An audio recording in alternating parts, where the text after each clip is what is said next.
So what do? You take? I'm not sure. You can take, but also queen d3, as Machine points out, is quite decent. And Queen e6. Queen e6 played, and yeah, you probably play h5 here. And Magnus has played h5 very, very fast. Very sensible to stop the check. Stop the check, save the pawn, also connected with rook d5 is very decent. Yeah, rook a3 played by Sergei, and this is where the much situation comes into it, because you can just start offering this exchange. Rook d3. And you do, right? Although queen c4 is a move here, but maybe rook 1 d2 is just a good enough reply. Okay, 1, yeah, even rook d1, yeah. It's really, although but here, now yeah, we've triangulated.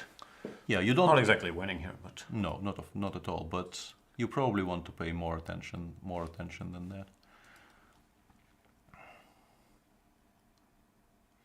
Well, you don't want the rook sitting here if you can avoid it, right? Probably not, although with the pawn on h5 and the rook on d5, if you imagine this setup, like if you go rook d5 right away here, rook e3, queen somewhere, I don't know where, let's not blunder anything. That's my point. But yeah, it does feel a bit shaky. Machine claims white is completely winning, but that's, yeah, rook d3, and now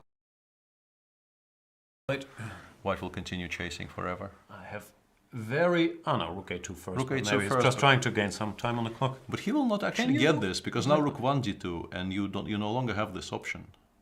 But he played rook 3 d2 and rook a3, rook d3. Sergei will once again get the chance to play queen c4, which he should, because that's the only move that even creates. Tiny practical mistake there by rook Carlsen. a7 actually, yeah. And now you play rook d5. Now you go here for sure. Now you go rook d5, and this has been blitzed out. After rook a3, now you have the luxury to go. Now you can use the lower rook, so to speak, to continue chasing. Yeah. Now this is very safe, and also e4, e5 is a very large potential threat to just start simplifying. Rook c7 played, and this is not a. You can even go after the f4 pawn here, like queen d2 and rook f5, and take on f4. Where's your king safest? Do you go king h1? I don't need to.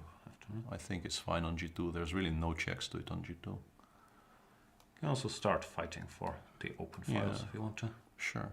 And I actually, no, e5 right now might run into something like f6. That would be the way to start spoiling things. Pin.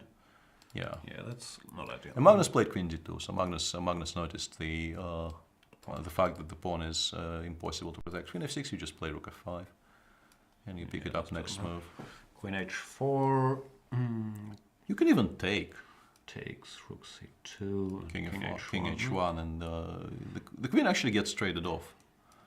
Yeah, or queen f2, queen g3 with the same idea, and it actually will be white who will be giving mate here if you continue dodging the queen exchange, like queen e2, rook g1.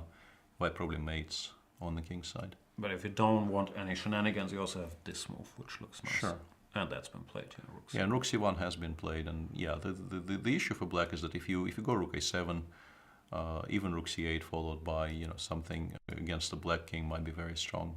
Like, not sure white wants to. Sure. Deal with this. Rook a7 played because you cannot allow for the rooks to come off. But yeah, once again, queen takes f4 is still possible to play. It has been possible on the previous move. It's still possible here because yeah, you don't lose the rook after queen f4, bishop g5 because of rook c8 check. And here you can actually. Yeah, apparently this is mate somehow. Queen h6. Whoa. This will be This will be a stylish finish. Yeah, this would be one for the books, obviously, but yeah, very unlikely to happen, I think, because very pretty. Whoa. Yeah, but you don't play rook c8 check even.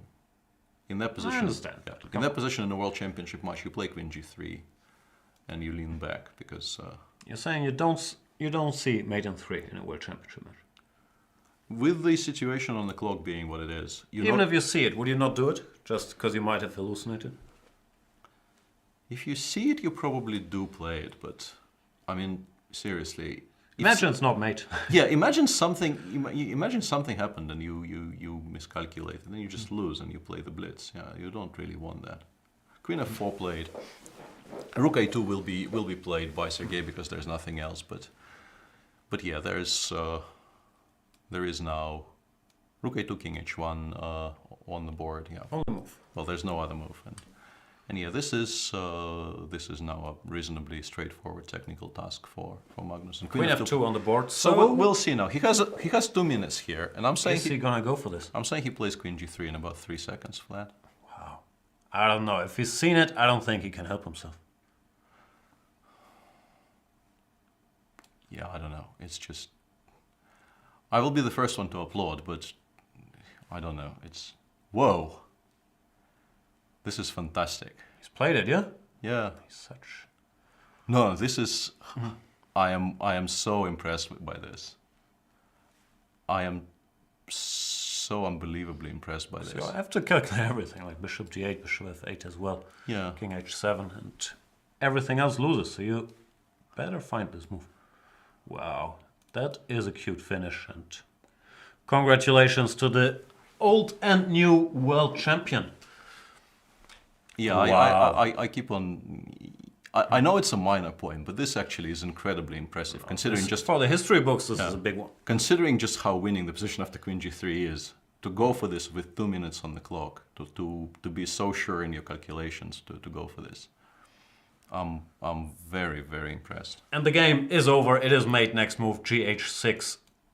Rook takes f7 would have been mate. Very rare mating construction. Or king h6, rook h8. Similarly rare. That means Magnus Carlsen wins the rapid tiebreak with 3 points to 1 and keeps his title as world champion. Congratulations and happy birthday to Magnus Carlsen. And I believe it's also in order to congratulate Sergei Karyakin for an incredibly tough fight. He won 15 rating points and gave everything.